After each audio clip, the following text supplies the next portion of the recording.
yang terkasih, dua tokoh dalam kitab suci yang bernama Simeon dan Hana menemani kita sebagai refleksi tutup tahun ini.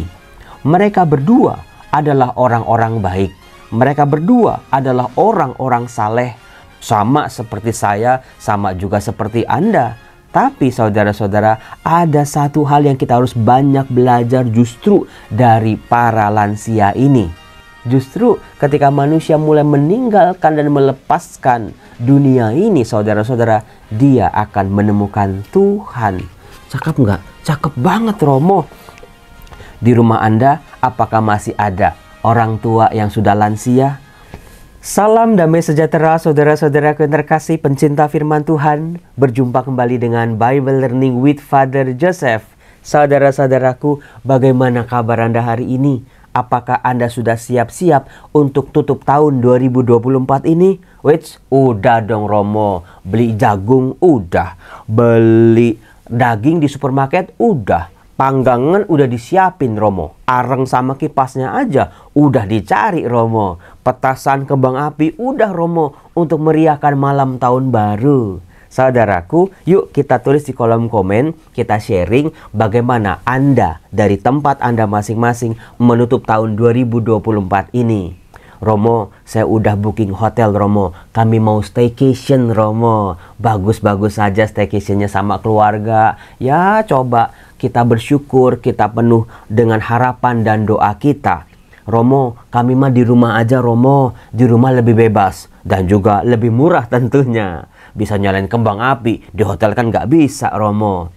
Kemudian ada juga, Romo, saya mau ke gereja Romo. Kumpul sama Mudika, kumpul sama Miss Dinar, kumpul sama lansia Romo. Nyanyi-nyanyi bareng Romo, berdoa bareng, bagus. Atau Anda lebih memilih sendiri aja Romo. Udah di malam tutup tahun saya mau berdoa pada Tuhan.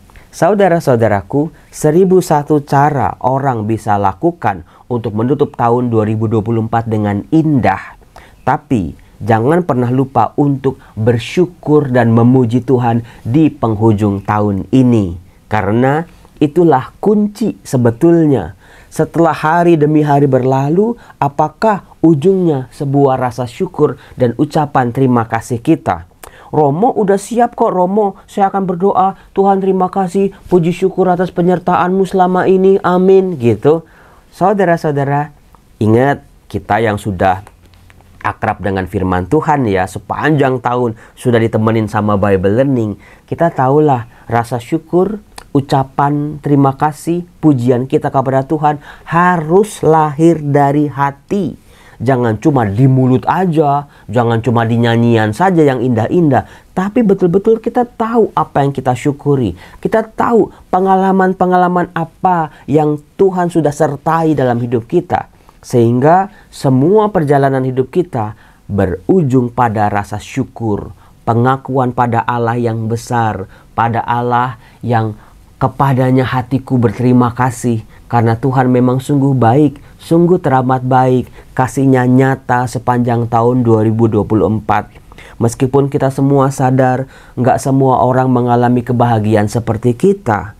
Ada banyak orang gagal, ada banyak orang kehilangan, ada banyak orang terpuruk, ada orang yang rezekinya belum juga pulih-pulih. Tapi saudara-saudara sadarlah, Tuhan selalu menyertai, sudah menyertai, sedang menyertai, dan akan selalu menyertai kita. Penyertaannya itu sangat amat luar biasa.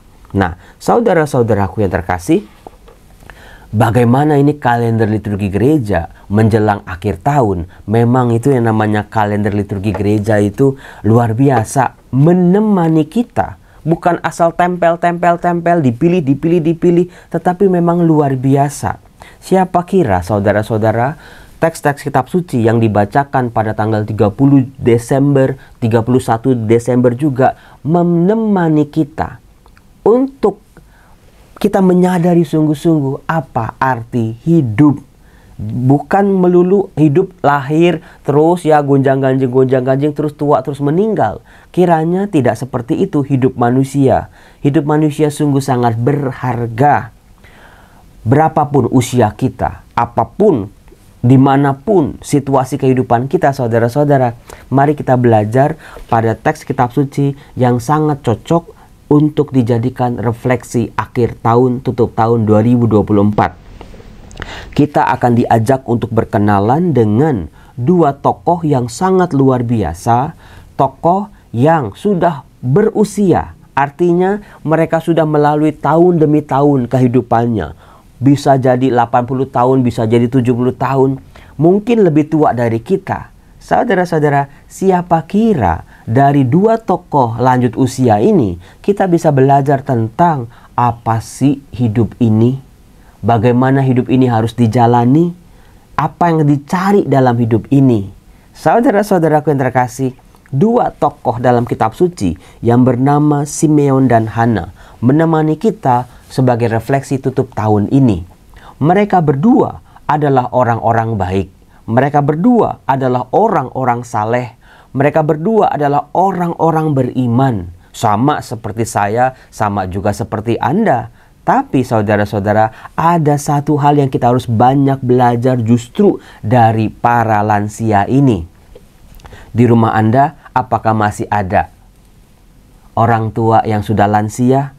Udah Romo, Oma, ada Romo, mertua saya Romo, ada Romo, kakak saya Romo yang udah umur 80-70, sakit-sakitan Romo, ada Romo kakek saya, ada Romo ayah saya yang sudah lanjut usia. Coba Anda perhatikan bagaimana hidup mereka. Apakah mereka masih bisa bergerak, masih beraktivitas, masih suka ke ladang, masih suka ya kumpul-kumpul, masih lincah. Kayak Nelly, nenek-nenek lincah. Romo, itu Romo, ibu saya Romo, kalau nggak dibilangin Romo, itu keluar rumah terus Romo. Kumpul-kumpul karena di rumah katanya bosen. Puji syukur, puji Tuhan kalau kita masih punya orang tua yang masih bisa bergerak, masih bisa sehat, masih bisa beraktivitas. Karena banyak juga para lansia ini harus terbaring di tempat tidurnya. Kegiatannya, agendanya ya bolak-balik rumah sakit, mengeluh, badannya makin habis, ribut sakit, ribut capek, ribut apa? Ribut mau pulang, ya enggak? Iya, seringkali orang tua kita itu berhalusinasi, ketemu ini, siapa-siapa yang dalam hidupnya. Saudara-saudaraku yang terkasih, belajarlah dari para lansia ini. Ketika mereka di usia senja, tidak berdaya, ternyata siapa yang mau peduli sama mereka selain keluarganya, selain anak-anaknya. Maka selagi kita masih muda, coba ayo kita sayangi anak-anak, kita pelihara mereka seperti buah hati kita yang paling berharga. Karena nanti di masa tua, sebanyak-banyaknya duit kita, ya kita dalam kesendirian, di rumah jompo. Itu emang enak di rumah jompo, saudara-saudara? Enggak, sendirian di rumah, enggak punya siapa-siapa. Saya yakin itu menjadi ketakutan banyak orang. Nah, saudara-saudara, para lansia ini, di balik ketidakberdayaan mereka, di balik segala keterbatasan mereka, usia mereka sudah senja, sudah hampir berakhir. Tapi dari Simeon dan Hana kita belajar, dua pribadi ini adalah pribadi-pribadi yang menanti-nantikan Tuhan. Bukan sekedar mereka udah tua baru mereka menantikan Tuhan. Mereka menantikan Tuhan sejak mereka masih muda.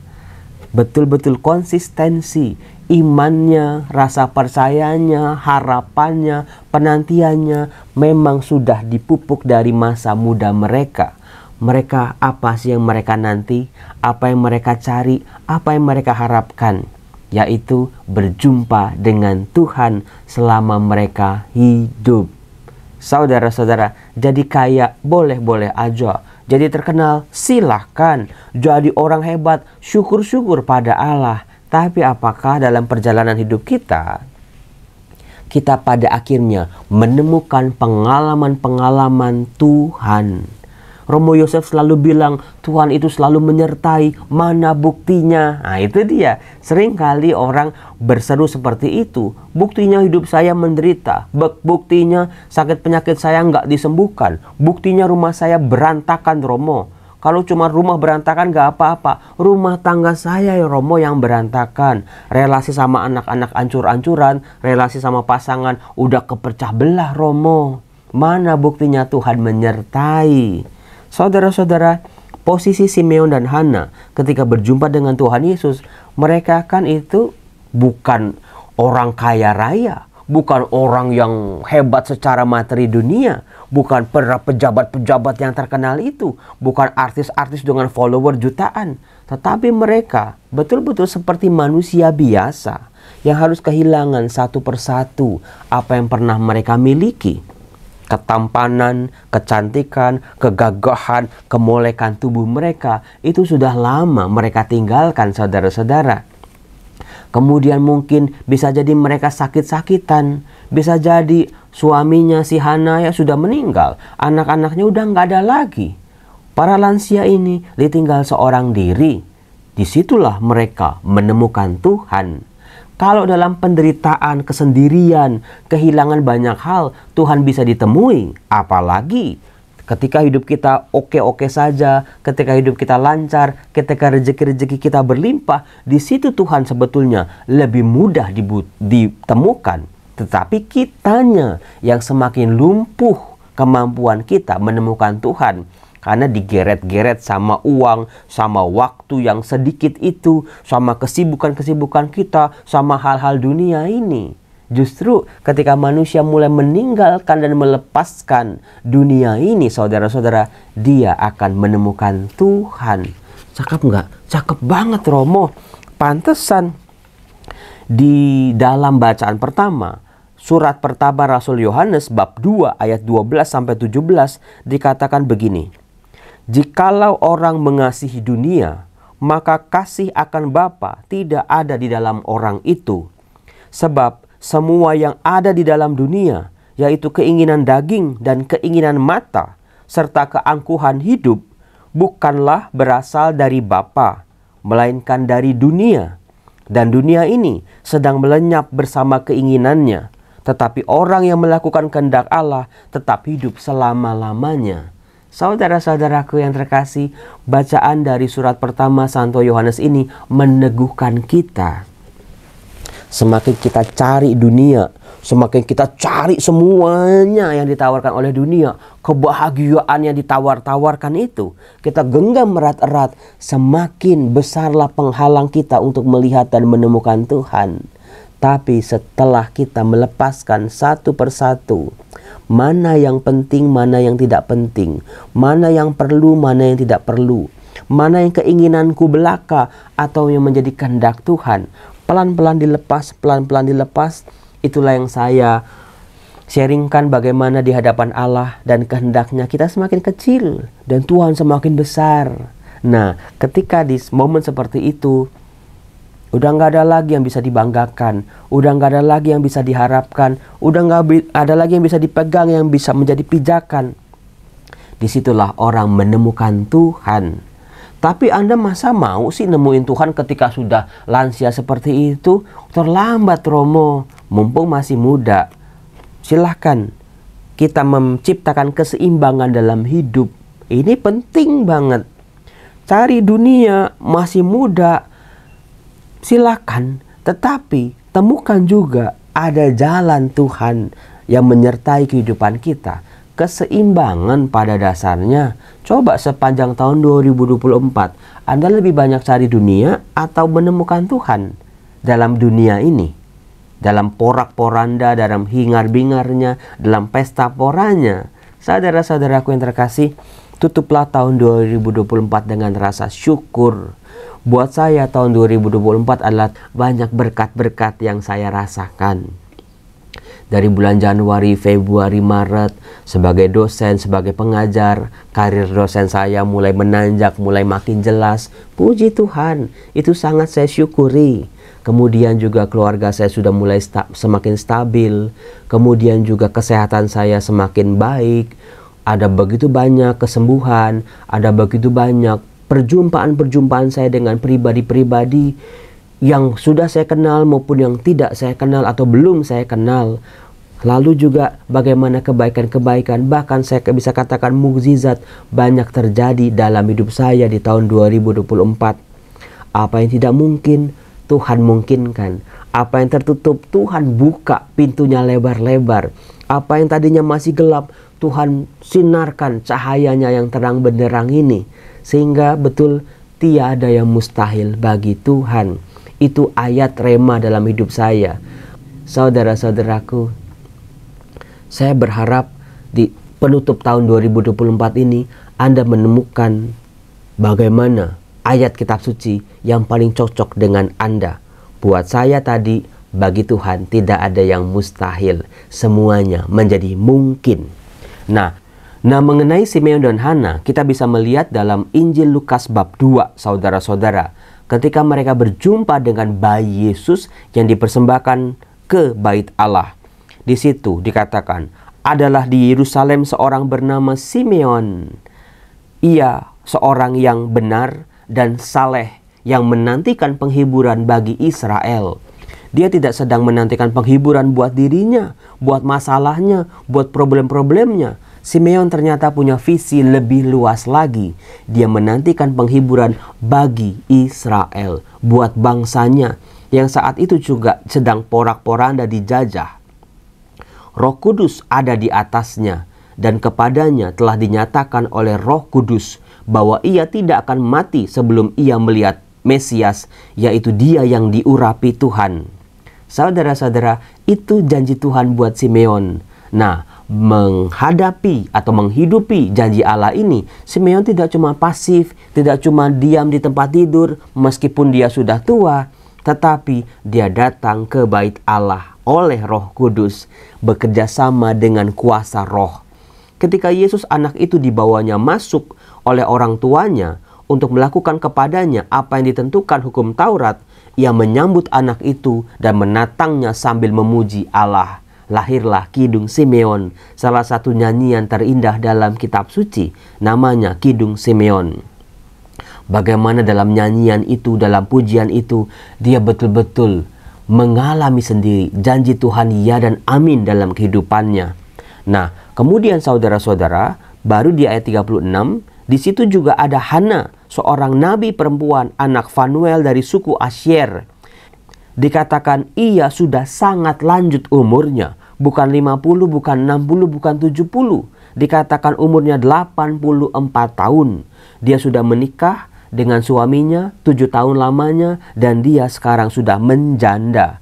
Bisa dibayangin sudah berapa tahun dia menjanda? Lebih dari separuh hidupnya.